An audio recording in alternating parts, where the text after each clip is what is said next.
Hi, my name is Shani Sham. I'm a hair artist, glam and extension fanatic, and a business coach here at the Hair Room. Welcome to the salon.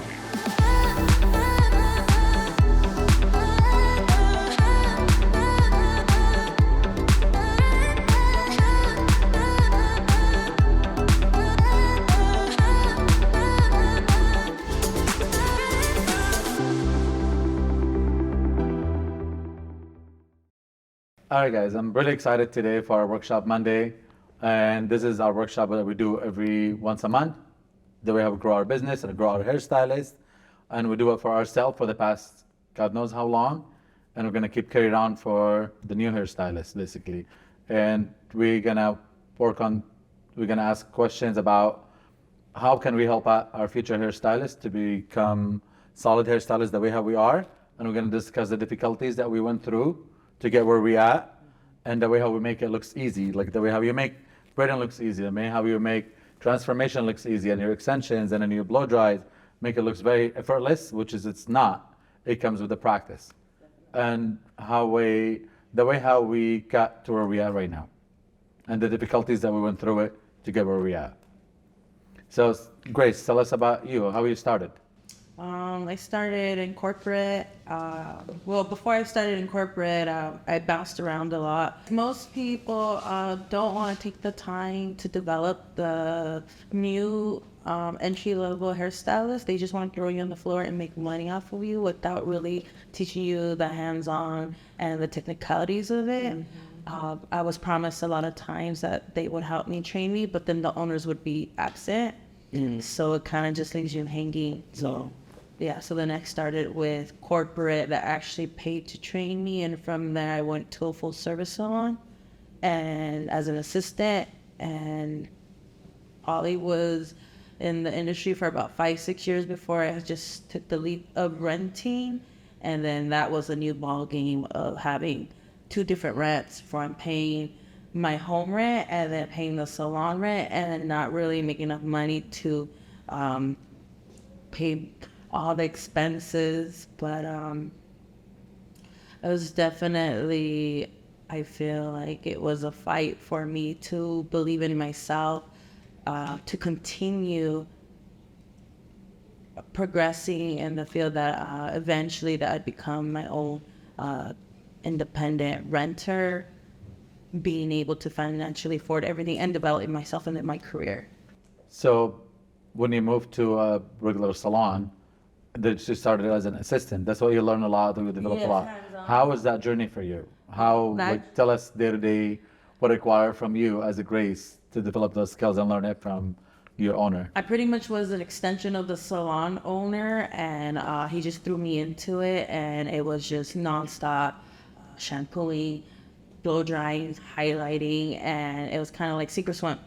Yeah, sink or swim. Yeah, definitely. And long hours, 10, 12-hour shifts, and 6-7 days a week, and lunches. You couldn't say no. No lunches. No lunches. No break. Yeah, there's no HR. There's no HR.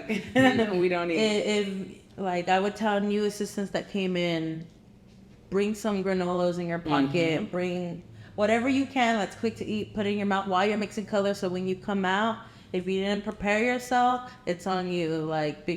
But I had to give it to my mentor at the time. He was right there with us. Like, if I didn't eat for 9-10 hours, I know he didn't eat for 9-10 hours. Right. And it was just assembly line. And it was like, go, go, go. How long you assisted before you started getting your own client? I want to say almost about 2 years I assisted. And I worked just as much as the owner. So I worked throughout all holidays, no vacations. And when he did finally take his one vacation, he made me run the salon, and I was only like 23 years old. That's awesome. That's how you take it. I think all of us, we had to go through what Grace went through. What about you, Mylena? How was your beginning? Let's talk about from the beginning, like when you started. After you graduated from beauty school. Well, I actually went into beauty school later in life. I went to beauty school when I was 33. So for me, it was, this is what my career is going to be, and this is what I have to do. There's no failure. No question. So I went to school and I excelled. I graduated. I went to Cerritos College, and Cerritos College was more of a college format. And it was more of, we had a graduating ceremony, I had a capping gown. So I ended up being valedictorian of my class. Then I went to a hair salon that I was very, very hesitant to go to. I didn't want to. I didn't know, just like to your point, Grace, I didn't get taught how to be a hairstylist. I got taught how to pass and get that license. That's all I got. And when I passed and got my license, I asked the man, what do I do now? And he said, go work. And I didn't know. How was it for you at the salon? What do you have to At do? the salon, it was very, first of all, I went in there thinking I'm thinking like, where's my lunchtime? You know, what do I'm supposed to do this? And it was like everything that I was right under the owner. I was doing this and I didn't know what to do. I didn't know how to do it. And I was just so frustrated, nervous, scared. And I just stuck with it. And I mean, the first time I did extensions on somebody, the lady, it took me 10 hours. The lady had to leave and go pick up her daughter and come back because it took me so long. I was learning. I didn't know. So how was it, the learning process? Like the learning process? It was difficult. It was very difficult. I was like Grace, I was on an assembly line and I didn't know if this is what I really wanted to do because I didn't know that it was like this. Going in, I thought hairstylists are supposed to, like, they could do whatever they want. They don't work that much. They make money and they don't really work. And I'm like, I'm working my butt off and I ain't making no money really. Like, when did and then I always thought, when do I get to a point in my career that I say, this is what I do? How long did it take you to get to that point? It took me about 6-7 years to a point to say, this is what I do. I do not go outside of that realm because I'm not really that good at that. I'm good at this. But it took me a long time because you have to go through everything. You got to go through all of that and learn all of that. And then you come back and say, this is what I'm good at. This is what I know. So what I hear from you, you were went through a difficult time and you were consistent and you're showing up every day for that 5 to 7 years until you become the hairstylist you wanted to be. And honestly, that's, I think, the same for me. Like every single one of us went through a rough time to get where they are, and it was not an easy path. And I think Sergio has on it too, right? Like, how long did it take you to become, what do you think, comfortable? Okay, now I feel I'm full-on stylist. What did you go through from beauty school on? Well, even just graduating beauty school is really hard because I was working full-time and school full-time, so it was 16-hour days, And then, so I felt like that alone was testing my passion, how bad do you really want it? And then once I graduated and got my license, you're expecting to make all this money, right? But in reality, at that time I was only working for commission. So you don't work, make money. So in their 8 hours, maybe I got, a $200 service that whole day. I got maybe $40. $40. So for a long time, for a good 2 years, I always had to have a side hustle just to get by, Even when I started actually making good money, I still had some kind of a side hustle.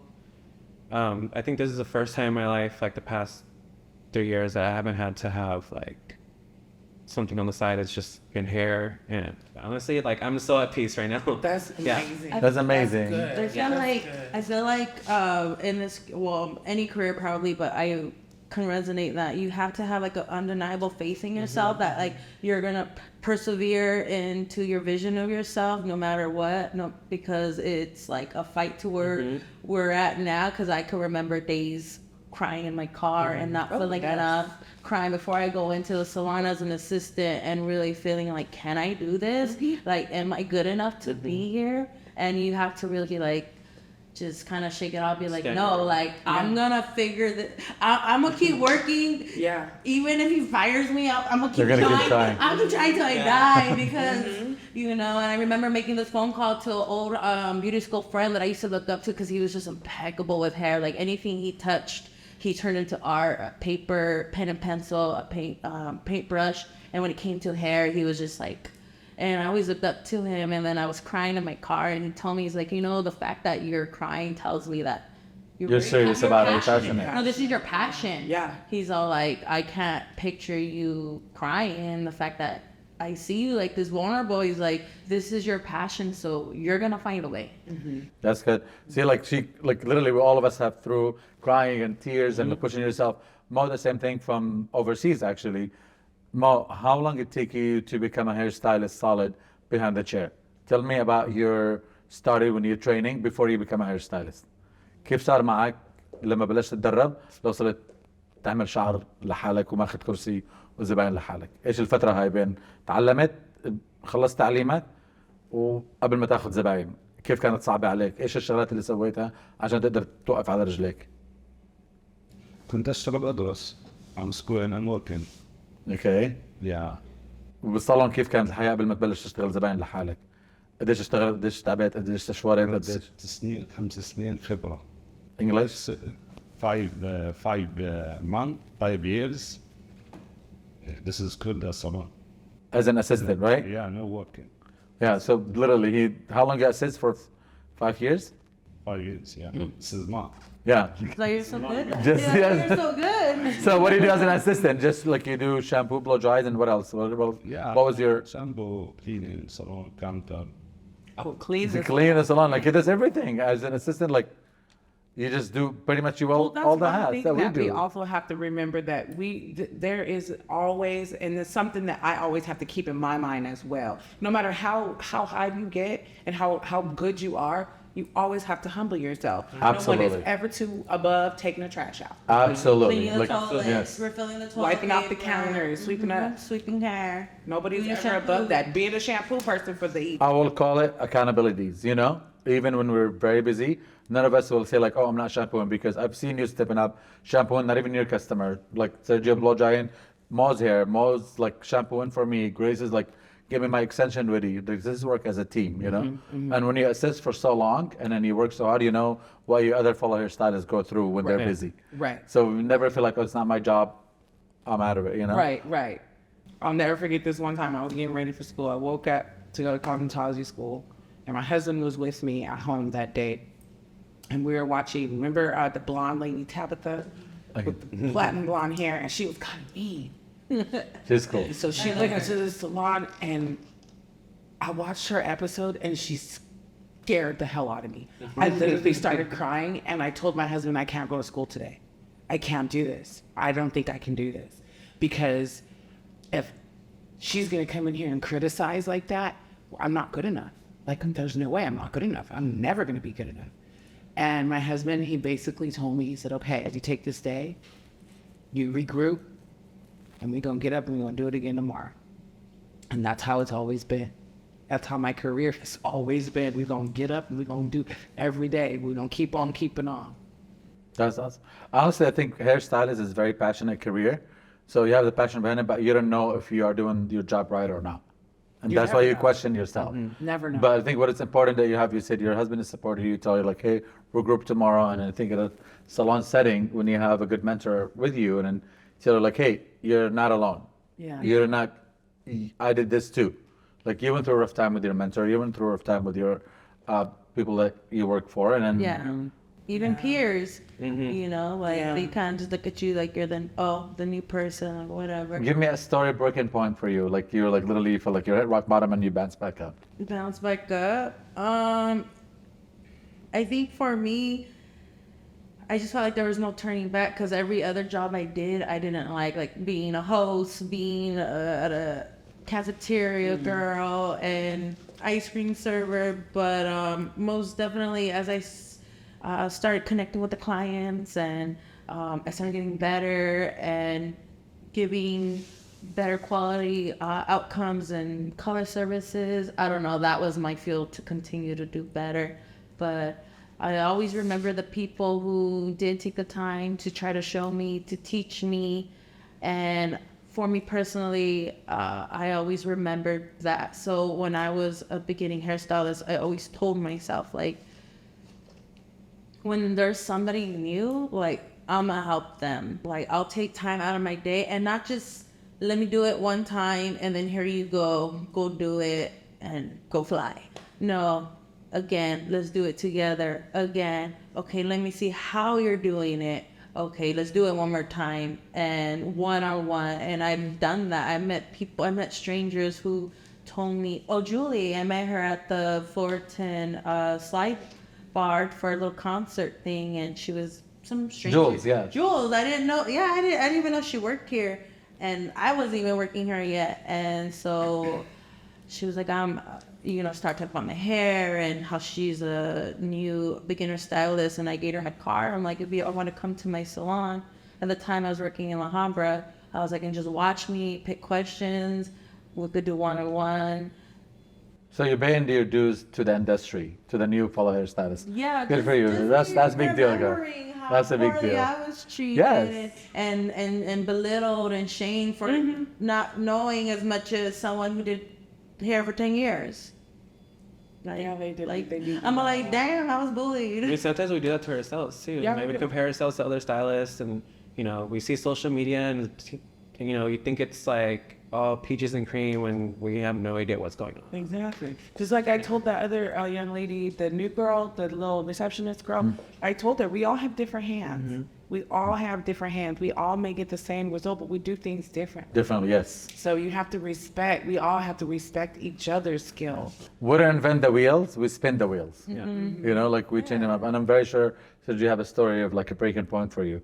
Give me like a rough story when you're like, Honestly, I when you think grow on as a hairstylist. honestly, probably because I was working in a corporate salon before I was working here. It was like during COVID. Even though, salons were open back up, like I felt like there was no growth. Like nobody else around me was really growing either, and I was being managed by a lady who didn't even work in a salon. Like, See, that's weird too. and she was just like micromanaging, and like I just got so frustrated. Like, why are you telling me what to do when you don't even know what it takes to be a hairstylist? Like, She didn't focus more on corporate. she was focused more on I don't know what she was focused on. It wasn't my well-being. You feel you're not growing, you Yeah. stagnate and then you Yeah. micromanage. And I would voice out my opinion, and it was kind of just like nothing got done. I wasn't being heard. I was looked at as just another dollar. So that's what brought me here, and I was actually just thinking about moving out of state. I was thinking about moving to Vegas because Thank God you didn't. Wow. I mean, because remember Yeah, when yeah. Sergio first started Yeah, yeah. working here, like you came in and just like you said, Busted like, my ass. and you were doing things that none of the other assistants were doing. Because we went through quite a few assistants before we came upon you, and it was just like, wow, like Sergio's like really trying, like he's out there and he really wants it, and these other people are like, oh, I'm just gonna stand right here behind Sean and watch Sean work. Like, like what are you doing? No, that's the thing about Sergio. He's not scared of work. He just put in Yeah. time. So what I've seen a pattern here has been resilience, and believe in yourself and searching for the good team to be with. You're searching for proximity that you want to surround yourself with. And I'm very sure, Mo, tell me a story about you when you started doing hair. Like a rough day at the salon before you start becoming a hairstylist. أعطيني قصة كيف قبل ما تبلش كيف تشتغل لحالك لما كنت بتشتغل تحت ايد حدا كيف كان صعب عليك وكيف مشيت بالخطوة هاي أعطيني يوم هيك أو فكرة أو شغلة كانت صعبة عليك قبل ما تبلش تشتغل بإيدك لحالك وأنت بتشتغل تحت إيد معلم تتذكر إشي زي هيك؟ يمكن كانت ايام كثير لما يكون معي فلوس واروح مشي واجي مشي، هاي كانت ايام صعبة. So like, صار كنت استنى الوقت الزبون اللي بيجي. yeah, say like he said he was in a commission-based pyramid, and some days there's no customers, and then you have to go back and forth walking to his house. He didn't even have a transportation. Maybe 1 hour and a half. Hour and a half, like just walking one way, yeah, and then Yeah. and now he's killing I it. don't have money. I don't have. There's no customers, there's no walking. Yeah, you have to do it yourself. That's why blood and tears. That's what Yeah. volunteers. Good job, Mo. See, Volunteers. we all did it. I did it. Like we all, every single one of us, like literally whipped his brain off to become a full-on hairstylist behind the chair. And I feel like we all here at the OC Hair Room, we created a safe environment for the fellow hairstylists to grow with us, Yeah. to become the hairstylist they wanted to be. if they want to be extension specialist, art specialist, or fashion colors, or haircut, whatever they want it to be, we have like a full-on team to help them out, walk them through the hard steps that they Right. gotta be by themselves. Because I feel not even our family understood what we went through. No. My mom was a hairstylist. She was against me to become a hairstylist. Oh, mine too. Me too. What about you? I'm the only one in the as a hairstylist in the cosmetology field, and so no one was able to help me give a direction. My father, just like most parents, wanted me to get a degree in college and supported that. I mean, he supported anything I did, but that was his idea for me, was to get an AA in something or a BA or anything. Yeah. So parents, they want a better career than a hairstyling, not just. Well, I think it's the whole misconception of the way our parents grew up. They grew up thinking that a hairstylist is not a real career. It's not a life. You're not going to really make any money. You're not going to have a social security. That's what I was considering, know. even becoming a hairstylist. And I thought the same thing. I'm like, I don't know, like, It's unstable. it's yeah. So my sister is actually the one that she was like, just go do it. All I knew is you can't put me in the desk for 8 hours and sit there and be quiet. I'm saying, and tell people how you change it, telling me what to I am do. meant to be put in a suit. Can you imagine me? Right. I've lived that life. It's not very fun. Well, hair, it's an art. Artists usually known, but they're not making good money and make good living. But Right. when you work on yourself and upgrade yourself to be above average, to be like an average skiller, above average skiller, that's when you start making more and you stand out more. Right. And I feel like that's what we do here at OC Hair Room, because we've seen in our industry, it's not much of education or continued education is all on personal if you want to educate yourself more or not. So continued education is very important at a salon setting. And I feel like that's what we do here at the OC Room. We work on ourselves. That's why we have Monday, personal growth day. And then we do like the class afterward, and we do, like we address all that, this personal growth thing. And I think if a hairstylist does not have that support system, of course they're gonna feel down. Of course they're gonna feel like, am I doing the right thing? Now, how can we help the new hairstylist to understand that part? What are ideas that we can create, or a system or anything that we can help out the new fellow hairstylist when they work with us? What do you think, Vase? That's a very good. I think first you just have to humble yourself, and you really have to come in being humble, and you have to, Willing. You have to be willing to learn and open to learn, because there's a lot of people, there's people, there's that saying that, you say things and somebody, they're going to take it in. They'll take it in on their time. And a lot of times you say something and they'll go one ear and out the other. But if that person is receptive to it and open to take it, then they'll take it in. So, but sometimes you just have to not everybody's ready. The fact that we're willing to give them that time and attention to health and grow is a lot, because a lot of people, like I said before, in my experience, promised that but didn't follow through. And the fact that we're here and committed, as long as they're committed to themselves, is just going to be a process of upward growth. And being around that same environment, I mean, we said it yourself, like, you're the people you hang out with. So naturally, our mindset is going to rub off on them. Our positivity is going to influence them, and just them being around us. And if it's something that they want to continue pursuing, if it's their passion, like the way it is ours, it's only going to be a matter of time before they continue to elevate and grow. Yeah. I think it just depends on whether or not their intentions line up with ours. Yeah, if they're in alignment, then, and we have the same direction, then this is your tribe. Right. Like we all going to be on the same page. So we can teach you skills, but we can't teach you work ethic. No.